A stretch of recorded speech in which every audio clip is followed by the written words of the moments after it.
ചായ ഭൃത്യൻ വിനയപൂർവ്വം പതുക്കെ മന്ത്രിച്ചു. കിടക്കയിലെ 6 അടി 4 ഇഞ്ച് നീണ്ട മനുഷ്യരൂപം പൂച്ചയെപ്പോലെ ശരീരമനക്കി നീണ്ടു നിവർന്നു. അദ്ദേഹം നിലത്ത് കാൽകുത്തിയപ്പോഴേക്കും പട്ടുകുപ്പായമണിയിക്കാൻ മറ്റൊരു പരിചാരകൻ നിഴലിൽ നിന്നും പ്രത്യക്ഷപ്പെട്ടു. പാട്യാലയിലെ 8ാമത്തെ മഹാരാജാവായ മഹാമഹിമശ്രീ യാദവേന്ദ്ര സിംഗ് ഉറക്കത്തെ ആട്ടികയറ്റി ഒരു പുതിയ ദിവസത്തിനു നേർക്ക് കണ്ണു തുറന്നു. ലോകത്തിലെ ഏറ്റവും ശ്രദ്ധേയമായ ഒരു സംഘടനയുടെ അധ്യക്ഷനായി ആയിരുന്നു അദ്ദേഹം. മുമ്പൊരിക്കലും അത്തരമൊരു സംഘടന പോറ്റി വളർത്താൻ ആർക്കും കഴിഞ്ഞിരുന്നില്ല. ഭാവിയിൽ അങ്ങനെയൊന്നും ഉണ്ടാക്കാനും സാധ്യമല്ല. ഇന്ത്യൻ നാട്ടുരാജാക്കന്മാരുടെ ചേംബർ, അതിൻ്റെ ചാൻസലറായിരുന്നു അദ്ദേഹം.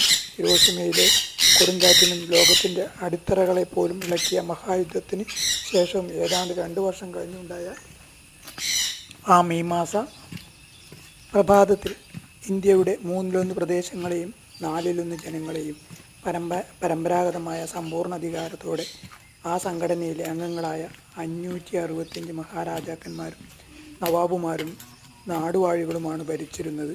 ബ്രിട്ടീഷുകാരുടെ കീഴിൽ 2 ഇന്ത്യകളുണ്ടായിരുന്നു എന്ന വസ്തുതയ്ക്ക് തെളിവായിരുന്നു അവർ. ഡൽഹിയിലെ കേന്ദ്ര ഗവൺമെൻറ് ഭരിച്ചിരുന്ന പ്രവിശ്യകൾ ചേർന്ന ഇന്ത്യയും രാജാക്കന്മാരുടേതായ പ്രത്യേക ഇന്ത്യയും.